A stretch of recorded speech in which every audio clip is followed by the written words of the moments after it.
देवास में कांग्रेस पार्टी की जिला पंचायत अध्यक्ष लीलाबाई अटारिया ने शुक्रवार को भोपाल में मुख्यमंत्री शिवराज सिंह चौहान, भाजपा संगठन महामंत्री हितानंद शर्मा, गृह मंत्री नरोत्तम मिश्रा सहित भाजपा के वरिष्ठ नेताओं के समक्ष अपने पति भेरूलाल अटारिया के साथ भाजपा की सदस्यता ग्रहण की थी। कांग्रेस के बैनर तले जिला पंचायत अध्यक्ष पद पर जीत हासिल करने वाली लीलाबाई कटारिया के भाजपा की सदस्यता ग्रहण करने को लेकर कांग्रेस को तगड़ा झटका लगा है।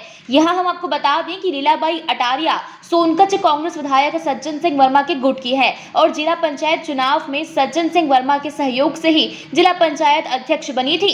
जिला पंचायत अध्यक्ष बनने के बाद उन्हें पार्टी में सम्मान नहीं मिला और 1 साल से लीलाबाई अटारिया को बंगला भी नहीं मिला था। इसी के चलते वह नाराज चल रही थी। इधर भाजपा की सदस्यता लेने के बाद शनिवार को विधायक गायत्री राजे पवार के साथ लीलाबाई अटारिया और उनके पति भेरूलाल अटारिया भाजपा कार्यालय पहुंचे। इस दौरान पत्रकारों से रूबरू होते समय भेरूलाल अटारिया ने कांग्रेस पार्टी पर कई आरोप लगाए। उन्होंने कहा कि पार्टी फंड के नाम से 50 लाख रुपए मुझसे लिए हैं। साथ ही बताया कि पार्टी में सम्मान नहीं मिल रहा था, पार्टी के लोगों से मिलने तक नहीं दिया जाता था, घुटन महसूस कर रहे थे, इसलिए कांग्रेस पार्टी से दुखी होकर ये कदम उठाया है। दोनों बातें असत्य और निराधारपूर्ण हैं। मैं कहना चाहता हूं कि राजनीति का जो सिस्टम है वो अपनी जगह पे, पर कुछ रिश्ते भी होते हैं। हम तो आज भी उसको अपनी परिवार की बहू मानते हैं। बरसों से उस परिवार से नाता रहा, अटेरिया परिवार से, वो यथावत आज भी है। परंतु इस तरह का कि जान से मारने की बात और 50 लाख मांगने की बात है, तो अटारिया जी अपने बच्चे के सर पे कसम खा लें और सज्जन वर्मा जी आपके सामने अपने बच्चे के सिर पे कसम खा लेंगे। इस तरीके की बातें करना राजनीति में शोभा नहीं देता। ठीक है, राजनीति में विचारधारा की लड़ाई है, कौन किस पार्टी में कब जाता है आता है, इस पे कोई प्रतिबंध नहीं है।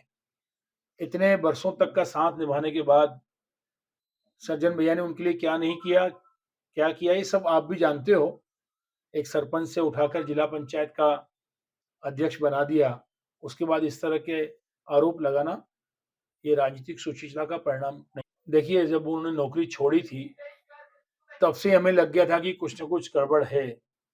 मैंने खुद व्यक्तिगत रूप से भी उन्हें समझाया था कि सरकारी नौकरी नहीं छोड़ना चाहिए। राजनीतिक जीवन पदों पर हमेशा कोई नहीं रह सकता। राजनीतिक संसार सांसारिक जीवन आना जाना लगा रहता है। आज सरकार है, कल नहीं है, आज जिला पंचायत अध्यक्ष है, कल नहीं रहेंगे। परंतु राजनीति में आने का उनको शौक था। आस्था से उन्होंने जरूर टिकट मांगा है। तो सज्जन भैया ने क्या गलत कहा? सर्वे में अगर नाम आएगा, निश्चित रूप से कांग्रेस में ये बात सत्य है आज के दौर में कि कोई नहीं कह सकता कि टिकट किसको कहां से मिलेगा। सज्जन वर्मा जी तो छोड़िए, कमलनाथ जी और दिग्विजय सिंह जी भी ये नहीं कह पा रहे हैं कि किसको टिकट मिलेगा। सर्वे हो रहे हैं, एआईसीसी के सर्वे हो रहे हैं, माननीय कमलनाथ जी पीसीसी के माध्यम से सर्वे करा रहे हैं। उसमें स्पष्ट बात है कि जिसका नाम सबसे ऊपर आएगा उसका नाम। अब आप कभी आस्था गए नहीं, आप नौकरी करते हो, आगर में रहते हो, सोनकच्छ में टिकट मांग रहे हो आस्था में, स्थानीय संगठन क्या आपको स्वीकार करेगा? ये बात सजय भाई ने कही थी कि जिसका नाम सर्वे में आएगा उसको टिकट दिया जाएगा। इसमें बिल्कुल घटना सही है। वो पार्टी फंड के नाम पे पैसे दिए गए हैं। वो उनने कहा है किसके पास में, ये मुझे नहीं पता।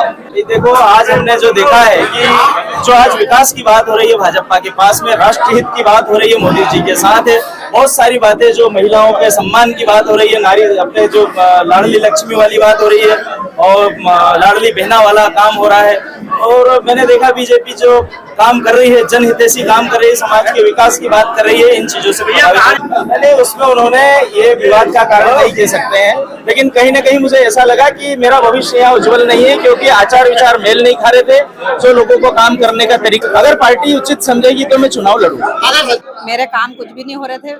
कांग्रेस पार्टी में रह के साल भर से मैं परेशान हो रही थी और मुझे लोगों ने बहुत परेशान कर दिया था, इसलिए मैंने बीजेपी ज्वाइन की। प्राथमिकता रहेगी, मैं पूरे जिले का काम करवाऊंगी और सरकार की जो भी योजना आएगी वो हर गांव तक पहुंचाने का प्रयास करूंगी। हाँ, 50 लाख रुपए लिए हमसे, वो है पार्टी फंड के लिए 50 लाख रुपए लिए थे। अब हमको ये नहीं मालूम कि वो पार्टी फंड में कहाँ गए और कहाँ किसको दिए। मैंने खड़े खड़े प्लाट बेचा उसके लिए और उनको पैसे दिए, और जो भी पूंजी मेरे पास थी वो सब लगा दी मैंने कांग्रेस पार्टी के लिए। लेकिन मेरा सम्मान मेरे को कुछ भी नहीं मिला वहाँ, इसलिए मैंने बीजेपी ज्वाइन की है। जी, श्रीमती लीला अटारिया जी आज भाजपा में आई है। उन्होंने भाजपा का दामन थामा है।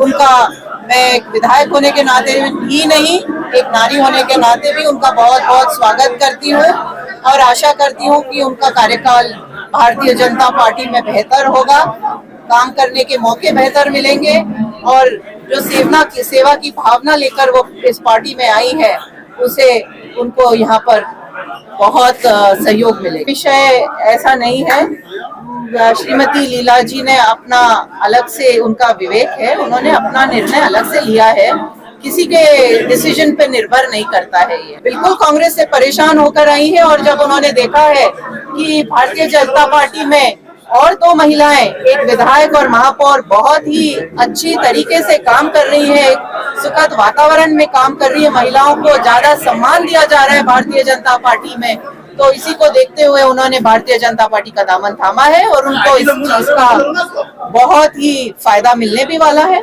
देवास से ब्यूरो चीफ अभिषेक सोनी की रिपोर्ट।